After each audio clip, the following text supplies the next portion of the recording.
السلام علیکم ورحمۃ اللہ وبرکاتہ۔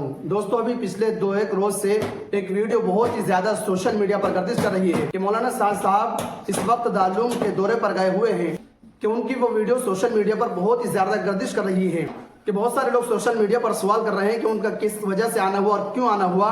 تو حضرت مولانا ابوالقاسم نعمانی صاحب سے کسی ان کے ایک شاگرد نے فون پر رابطہ کیا اور پوری وضاحت معلوم کی۔ حضرت محتمیم صاحب نے انہیں پوری بات بتائی اور پوری بات کی وضاحت کر دی کہ وہ کیوں آئے تھے۔ آپ اس بات کو اس ویڈیو کے اندر سن سکتے ہیں۔ وعلیکم السلام ورحمۃ اللہ۔ حضرت میں محمد اصغر گیریڈی جھارکھنڈ عرض کر رہا تھا۔ بولیے۔ حضرت ایک بات معلوم کرنی تھی کہ حضرت مولانا سعد صاحب دامت برکاتہم دارالعلوم دیوبند تشریف لے گئے تھے 1-2 دن پہلے، دارالفتہ بھی پہنچے اور اکابر سے ملاقات ہوئی۔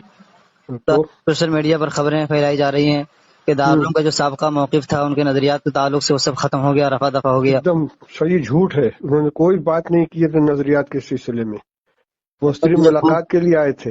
نہ مجھ سے کوئی ملاقات ہوئی ہے، وضاحت فرما دیں اس سلسلے۔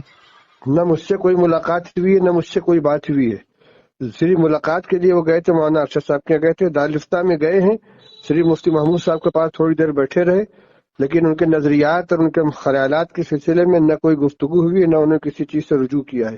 دارالعلوم کا سابقہ موقف اپنی جگہ برقرار ہے، بالکل برقرار ہے، اس لیے کہ روزانہ ان کی نئی نئی باتیں پہلے سے زیادہ سخت آ رہی ہیں، چیلنج کر رہے ہیں وہ علماء کو، فتویٰ چھوڑ دینے کی بات کر رہے ہیں، فتویٰ مت دیکھو، ہم دل کی بات مانو، اس طرح کی باتیں کر رہے ہیں، کسی چیز سے انہوں نے رجوع نہیں کیا ہے۔ بہت بہت شکریہ حضرت، خلطان دور ہو گیا الحمدللہ۔ السلام علیکم۔ وعلیکم السلام۔